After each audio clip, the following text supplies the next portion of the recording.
ये चेक करने के लिए कि वो लड़की सच में अमर है या नहीं, उसने अपना हाथ उस गोदाम की तरफ किया जहां वो लड़की थी। हालांकि उसके पास चीजों को दूर से कंट्रोल करने की ताकत थी, लेकिन पहली बार इतनी बड़ी चीज को कंट्रोल करने में उसे थोड़ी मुश्किल हो रही थी। पूरा का पूरा गोदाम ही नीचे गिर गया। सारा ने फिर से अपनी ताकत का इस्तेमाल करके उस सारे कचरे को हटा दिया। उसे नहीं पता था कि पीछे से 2 लोग छुपकर उसकी हर एक हरकत को देख रहे थे। जब सारा कचरा साफ हो गया तो वहां जेन का नामो निशान भी नहीं था। हेलो दोस्तों, नेटफ्लिक्स के नए Korean drama super power extra के एपिसोड 2 और 3 में आपका स्वागत है। सारा ये क्यों पता लगाना चाहती थी कि जेन के पास मरने के बाद जिंदा होने की ताकत है या नहीं? इसकी कहानी कुछ साल पहले हुए एक सीक्रेट एक्सपेरिमेंट से शुरू होती है। एक ऐसा सुपर वेपन बनाने के लिए सरकार और सेना ने मिलकर चुपचाप इंसानों पर एक्सपेरिमेंट शुरू किया। उनमें से एक सब्जेक्ट की ताकत सबसे कमाल की थी। वह अपने दिमाग से आसपास की किसी भी चीज को कंट्रोल कर सकता था, बस उसे इसका पूरा तरीका नहीं पता था। इस दोस्त ने मुश्किल वक्त में एक जान बचाई। उसका सिर फट गया था, लेकिन उसकी ताकत अमर होने की थी और उसका शरीर खुद को बहुत तेजी से ठीक कर सकता था। दूर से चीजों को कंट्रोल करने की इस ताकत को अगर सही से इस्तेमाल किया जाए तो ये एक परफेक्ट हथियार बन सकती थी। इस प्रोजेक्ट के डॉक्टर उसे खास तौर पर ट्रेन करना चाहते थे, लेकिन अंदर के ही किसी इंसान ने इस प्रोजेक्ट का पर्दाफाश कर दिया।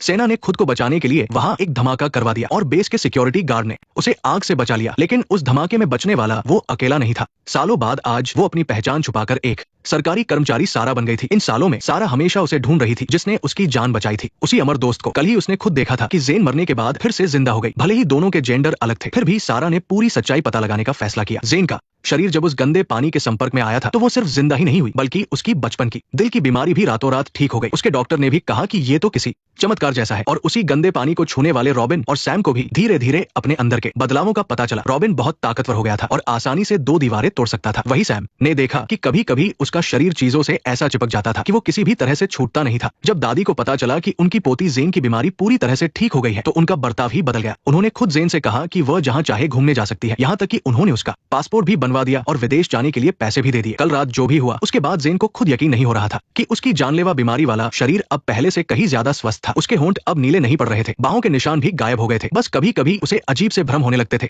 वो सपने में खुद को किसी शूटिंग सेट पर देखती थी और अचानक किसी गुफा में पहुंच जाती थी। तो अगर मैं दिल निकाल लूं 7 पंचे 35, 7 छक्के 42, 7 सत्ते 42, 7 अट्ठे 7 7 7 8 7 8। हे भगवान, अगर दिल निकाल लिया तो ये अपना सिर भी खो देगा। बाप रे बाप, अरे भगवान, बाहर कोई मेहमान आया है। एक आदमी है, बहुत ही हैंडसम है। जेन को ढूंढते हुए जो शख्स आया था वो सारा ही थी। उसने सीधा सवाल किया कि जेन आखिर कितनी बार मर चुकी है। ये सुनकर जेन एकदम कंफ्यूज हो गई और उसे ऐसे देखने लगी जैसे कोई पागल सामने खड़ा हो। सारा को लगा कि वो जानबूझकर कुछ छुपा रही है, इसलिए उसने फिर पूछा कि क्या वो सालों पुराने सुपर पावर प्रोजेक्ट के बारे में जानती है। जेन और रॉबिन कुछ भी समझ नहीं पा रहे थे। जब सच पता नहीं चला तो सारा ने उन्हें और परेशान नहीं किया। उसने फैसला किया कि वो कल रात वाली जगह पर जाकर जांच करेगी। कल जेन और उसके दोस्तों ने एक पुराने गोदाम में एक नकली किडनैपिंग का वीडियो बनाया था और वहां छूटे कैमरा और निशानों को वो हटा नहीं पाए थे। उसे डर था कि कहीं सारा को कुछ पता न चल जाए, इसलिए वो जल्दी से कल वाले गोदाम की तरफ निकल पड़ी। दोनों आगे पीछे वहां पहुंचे। सारा ने जेन को पहले ही देख लिया था। अपने शक को यकीन में बदलने के लिए सारा ने एक ऐसा हादसा करने की सोची जिससे जेन की असलियत सामने आ जाए, लेकिन इसके अलावा और कोई रास्ता भी तो नहीं था। जब जेन को लगा कि सारा उसका पीछा कर रही है तो वो तुरंत वहां से भाग गई। गोदाम पहुंचने के बाद जेन सबसे पहले अपना कैमरा ढूंढने अंदर गई। दूसरी तरफ सारा को एक कबाड़ वाला आदमी दिखा जिसने जेन का कैमरा और सामान पहले ही उठा लिया था। उस कैमरे में रिकॉर्ड हुए वीडियो से सारा को पक्का यकीन हो गया कि जेन सच में एक बार मर चुकी है। ये चेक करने के लिए कि जेन दोबारा जिंदा हो सकती है या नहीं, सारा ने जानबूझकर ये हादसा किया था। सालों की छुप कर की गई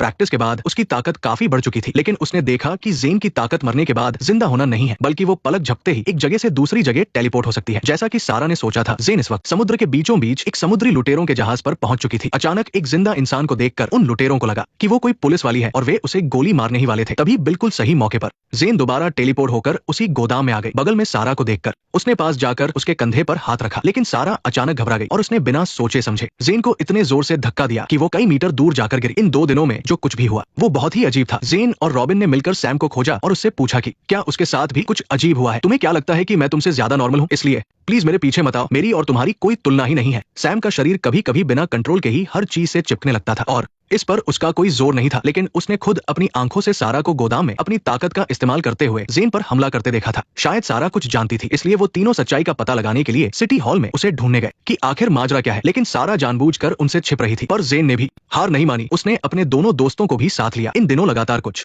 लोगों के गायब होने के मामले सामने आ रहे थे। पुलिस एक जगह पर जांच करने पहुंची और ये वही जगह थी जिसने उन 2 कबाड़ वालों को पकड़ा था। बाहर से देखने में सब कुछ नॉर्मल लग रहा था, लेकिन तभी एक पुलिस वाले ने देखा कि नीचे जाकर देखो। रिसेप्शनिस्ट एना ने मना तो नहीं किया, लेकिन जैसे ही वो लिफ्ट में गई, उसने अपनी शक्तियों का इस्तेमाल कर लिया था। एना भी उन बच्चों में से एक है जो बरसों पहले बच गए थे। पुलिस इंस्पेक्टर साहब, अंकल पॉल को इसलिए पकड़ा गया क्योंकि वो सालों पहले उस एक्सपेरिमेंट वाले बेस के सिक्योरिटी गार्ड थे। उन्होंने न सिर्फ उस लैब के गैरकानूनी एक्सपेरिमेंट का पर्दाफाश किया बल्कि सारा की जान भी बचाई थी। हालांकि 2 पुलिस वाले उनके ठीक सामने थे, लेकिन एना की शक्ति इल्यूजन बनाना है। वो लोगों का दिमाग कंट्रोल करके उन्हें झूठी चीजें दिखा सकती है। अंकल पॉल ने बहुत मदद मांगी पर उन दोनों को कुछ सुनाई या दिखाई नहीं दिया। उन दोनों को कुछ भी अजीब नहीं लगा। ये वही 2 पुलिस वाले हैं जिन्हें कल रात सारा की कंप्लेंट मिली थी। जब उनमें से एक जॉन को पकड़ने पानी में गया तो वह भी उस गंदे पानी के संपर्क में आ गया था। उसके बाद से ही उसके शरीर से एक अजीब सा चिपचिपा लिक्विड निकलने लगा था। जेनी और उसके 2 दोस्त अब सारा के पीछे ही पड़ गए थे। जब तक सच पता न चल जाए वो हार नहीं मानने वाले थे। उन्होंने उसे सरेआम किडनैप भी कर लिया और सारा के सामने बकवास करने लगे कि उन्हें भी ये शक्तियां कंट्रोल करना सिखाए। शांत स्वभाव वाली सारा उनकी हरकतों से काफी परेशान हो गई थी, लेकिन वो अपने राज नहीं खोलना चाहती थी, इसलिए उसने मना कर दिया। उसे ऐसे मना करते देख वो उसे कार से उतारने ही वाले थे कि तभी उन्हें वो 2 पुलिस वाले मिल गए। पुलिस की कार सड़क से नीचे पलट गई। उन लोगों ने मिलकर कोपायलट वाली सीट से एक पुलिस वाले को बचा लिया, लेकिन जो कार चला रहा था उसके चेहरे की त्वचा पिघलने लगी थी। ये देखकर वो एकदम से डर गए। कार में आग लग चुकी थी और कभी भी ब्लास्ट हो सकता था। इस खतरे को देखते हुए सारा अब और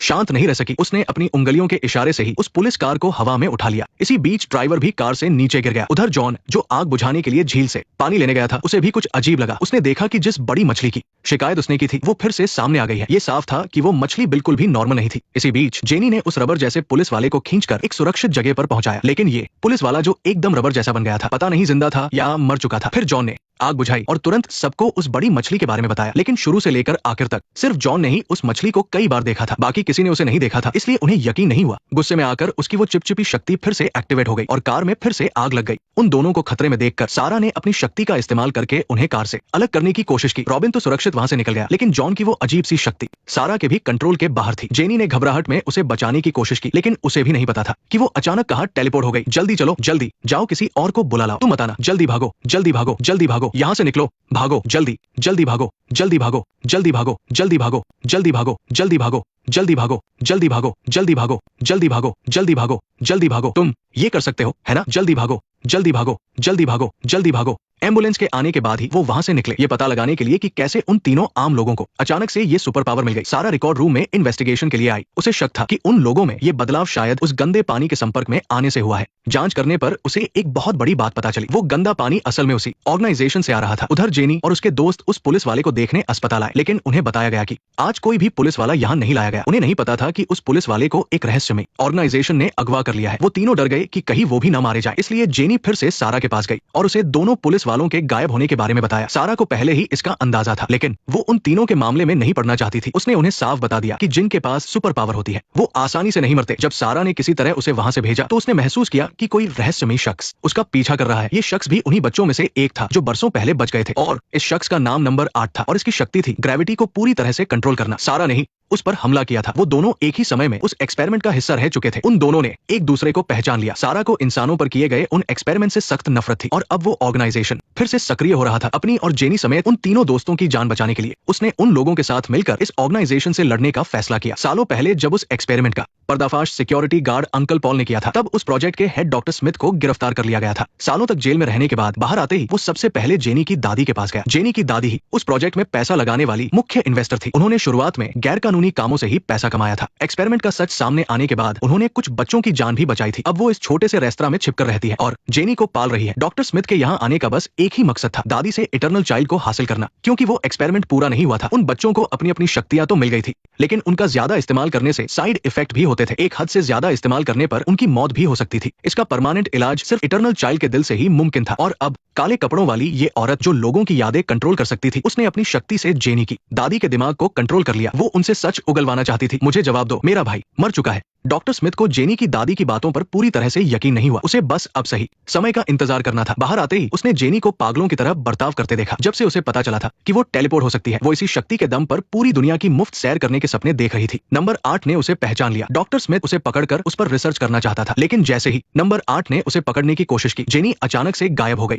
अरे वो किसी अनजान नाइट क्लब में पहुंच गई। दूसरी तरफ कचरा बीनने वाला वो बूढ़ा आदमी जो मछली जैसा बन गया था। ऑर्गेनाइजेशन की कई दिनों की रिसर्च के बाद अब वो मरने की कगार पर था। अब उसका कोई फायदा नहीं था, इसलिए डॉक्टर स्मिथ ने उसे ठिकाने लगाने का हुक्म दे दिया। इधर जब सारा ने जेनी और उसके दोस्तों पर भरोसा करना शुरू किया तो वे सारा के साथ मिलकर शहर की सफाई के काम में लग गए। सुपर पावर के मामले में सारा उनसे काफी सीनियर थी। उन तीनों ने अपनी मर्जी से उसे अपना गुरु मान लिया ताकि वो उन्हें उनकी शक्तियां कंट्रोल करना सिखा सके। लेकिन तभी शहर की लीगल ऑर्गेनाइजेशन भी इसमें शामिल हो गई। सारा को अंदर से कुछ गड़बड़ लग रही थी, लेकिन फिलहाल वो बस इंतजार ही कर सकती थी। इस सुपर पावर सीरीज का दूसरा और तीसरा एपिसोड यही खत्म होता है। इस शुरुआत के बाद आगे की कहानी और भी ज्यादा मजेदार होने वाली है। अगर आप इसे अंत तक नहीं देखेंगे तो आप सोच भी नहीं सकते कि इसके पीछे असली मास्टरमाइंड कौन है। फॉलो कर लो, वरना अगली वीडियो मिस हो जाएगी।